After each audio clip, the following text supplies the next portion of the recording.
Hey there, Cowboys fans. Tom Downey here with a little bit different show on tap for you guys today. We're calling it Overreaction Wednesday because the NFL schedule is weird. Breaking down a bunch of different overreactions I've seen on Twitter and the YouTube comments everywhere from media as well, some of which I agree with as we get a little therapy session going here for this bad Cowboys team. All right, overreaction number one. Fire Mike Nolan. I actually don't think this one is an overreaction. Now, as you guys know who have watched the show consistently, I have been a little bit hesitant to say, yeah, just get rid of Mike Nolan. But there's no doubts about this right now. It is unquestionably clear that this defense sucks. It is a disaster, it is not good, and it is unacceptable. This Cowboys defense has regressed. The numbers very clearly speak for themselves. This shit's not okay. You're dead last in points per game. Your yards per game is actually not that terrible. Your DVOA is something like 27th somewhere in there. Your pass defense has actually not been that bad, mostly because you can't stop a nosebleed in the running game. Your takeaways suck too. Now look, the players get blame here as well. I am not absolving the entire defensive players. I also cannot absolve Mike Nolan. There's a lot of blame to go around here on both sides. But how can you justify keeping Mike Nolan right now? I don't think that you can. You can't look and say, yeah, we got a lot worse on defense. It's all the players' fault. I don't think Nolan has done a good job. And I get it. The Cowboys went from a very simplified scheme to a very complex one, and it involves a lot more two-gapping. The run fits are very different. You're switching with motion and all of that. You're not just running cover three over and over again. And I think that scheme change has led to a lack of trust on the defensive side of the ball. They went from very simple to very complicated. But what I think has happened here, and if you heard the Chris Richard interview with Bobby Belt and Jane Slater weeks ago, the way Richard kind of made it seem like is he didn't think the defense could handle a complicated scheme. So that is somewhat on the players too. What has happened here for the Cowboys is the scheme is making the players look worse than they are, and the players are making the scheme look worse than it is. You have fundamental root problems here, and there are excuses and there are reasons for both of these things. But when you are having a historically bad defense that has allowed two of the three worst run defense performances in the entire season, or of their history in 1 year in a pass-happy 2020 season, I can't justify keeping Mike Nolan. I know that COVID was a thing. That's an excuse, though. Other teams bringing in a new defensive staff have figured it out. Mike McCarthy says, it's too far into the year to blame the scheme. He's blaming the players for that, and I get it because there are missed opportunities.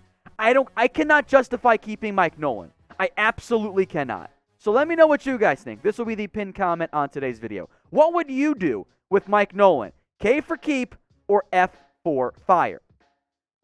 Overreaction number two. How about dumping Mike McCarthy? This one I think it's too soon for. And I mentioned the reasons versus the excuses stuff here, right? And there are reasons why the Cowboys are bad, and there are also excuses why the Cowboys are bad. At this point, I'm going to call COVID an excuse. It is not a reason. A reason why the Cowboys are bad is that they are decimated on offense. Entering this year, what did we expect from this team, right? We expected them to be a high-powered offense with a defense that wasn't great, but if you got leads, they could get it after the quarterback, and maybe they would end up being league average. What we got was a terrible defense, one of the worst in the NFL, and an offense that lost multiple starters, most of their offensive line, and most importantly, quarterback one. So don't get me wrong. Mike McCarthy gets some blame for these issues. The lack of a timeout called on the field goal that Greg Zuerlein missed from 5 yards further deep, which, I mean, you know what? Just kick the field goal to begin with because it's a 40-yarder. Your kicker should be able to make it. Warn the kicker later. In the end, though, this is not a one-to-one comparison between Mike McCarthy and even previous regimes for the Cowboys. You want to go back to 2015, I think the year it was, with Garrett like 4-12. Well, yeah, 2015 because everyone got hurt because Tony got hurt. Team was doomed by injuries.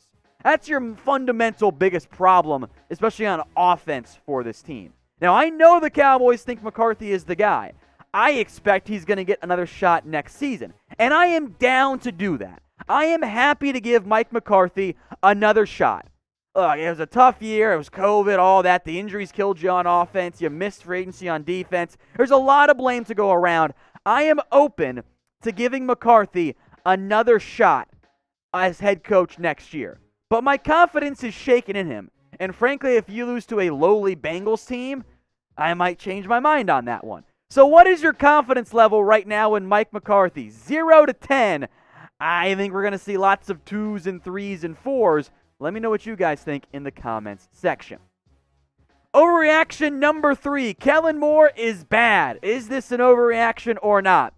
I think that it is. And this is a very common critique during games, which, as a reminder, everyone is excused for what they say during a game. It is gut reaction. It's visceral. You can change your mind later. Now, make no mistake. Kellen Moore has not been perfect. The offense is super conservative. I would love to permanently abolish the third and long screen, swing, pass, whatever it is. Kellen Moore has not been perfect this year.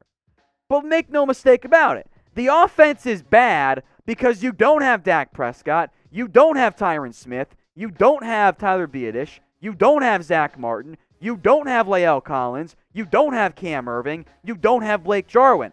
That's a lot of friggin' names to mention. So no, Moore has not been perfect. But he is dealing with a stacked hand against him. And it's been inconsistent. It's not been perfect like I mentioned before. But you know what? Honestly, the things I want to get rid of are the short passes on 3rd and long. I don't like that play call. I think it's a stupid play call. It's a conservative offense because it has to be out of necessity. You got Brandon Knight and Joe Looney, who did not look very good, by the way, last night. And Terrence Steele actually played okay. And Andy Dalton. You have a backup quarterback who is not good going deep downfield and a backup offensive line. That's the reality of the coaching staff. So, yes, I would like to be more aggressive. They also call aggressive plays and don't throw the ball properly. I get the frustration there. Here's where I'm at with Kellen Moore in the end.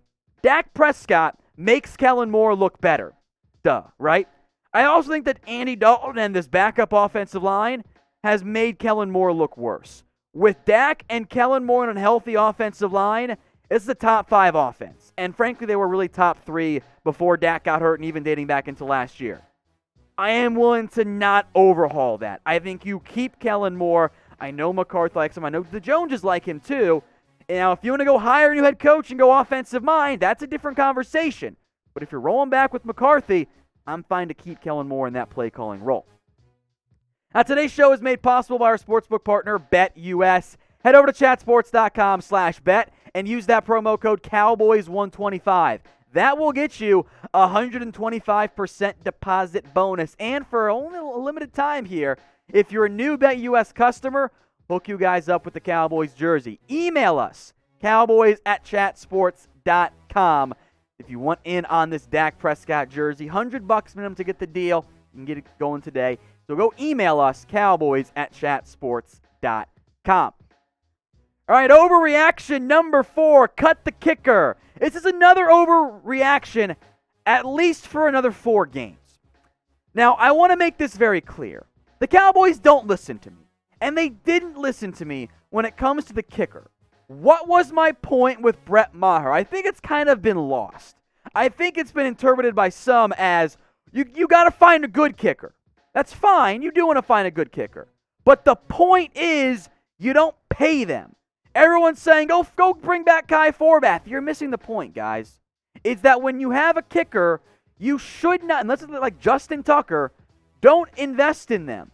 Don't assume that the guy who was bad last year, which was what Greg Zuerlein was going to fix all your kicking problems. Now, he'd been fine up until this game. The reality is, and there were some who tried to tell you, oh yeah, competition between Kai Forbath and Greg Zuerlein. That was a fucking lie from the start. Anyone who pushed that was either being fed false stuff by the Cowboys coaching staff or just didn't realize what was going on. Zuerlein was handed the job with the way his contract was set up. But you know what? You can cut Zuerlein in the offseason. And you know what? Maybe you do that. Maybe you don't. You know what you should do? Is bring in competition. Kicking is inconsistent from year to year. Bring in competition. I don't care if it's Kai Forbath. I don't care if it's an undrafted free agent. My point with kickers and punters is they should very rarely just be handed the job. Bring in a competition. They did it with Chris Jones, right? They didn't bring in anybody, and they signed a dude that literally no one in the NFL had heard of, outside of like the guys who scouted him. Like maybe a third, 2% of the NFL had heard of Hunter Nicewater before, and he's better than Chris Jones. That's my point. Don't assume you've got a great kicker and punter, because half the time that guy just collapses because kicking and punting is a mental thing, and they lose confidence fairly easily, and that's what happens sometimes, or the wind blows bad or whatever. Don't just assume you got a good kicker or punter. So Zuerlein, keep him for now. In the offseason, bring in competition. That is cheap. Now, we will let you know what the Cowboys end up doing in the offseason consistently, because we will be here every single day with a new video for you guys. If you haven't already, hit that big red button and subscribe today. That way, you don't miss out on anything going on around the Dallas Cowboys. Get to my final overreaction, which I kind of mentioned last night. Are we out on Xavier Woods? Yeah, I am. Back in 2019, the first half of that season, Woods had 2 interceptions. I'm like, yes, this is the breakout. This is the moment we've been waiting for Woods. The first half of 2019, he was good. The back half of 2019 through this year, 0 interceptions. 1 pass breakup, 1 tackle for loss this year. He's just not good anymore. And the effort, which I think Woods' comments, he meant something else than what he said. It was a bad comment about giving 100% effort. But he didn't show effort when he needed to against the Ravens. That Lamar Jackson keeper, Woods was sitting there waiting for an invitation. Then he took a bad angle, because he's always taking bad angles. His play has fallen off lately. And he's a free agent after this year ends. And frankly, Woods' struggles are kind of reflective of the whole defense. Players who had shown some promise earlier in their career have now regressed. It's just not good. I'm out on Woods. If he wants to sign a cheap 1-year vet min deal, okay, that's fine. I'm not going to bring him back and think, yep, I got a starting safety anymore. And you know what? To wrap things up here, how about we try Reggie Robinson out there? Let's give him a shot. As I've said before, folks, this is the preseason time. That's what you need to do. Play your young guys. Play Robinson out there. Play Bradley and I. Give them a chance to show what they can do. If they aren't great, okay, the current guys aren't great. So I say play those young guys going forward, but hey, that's just my overreaction here on Wednesday.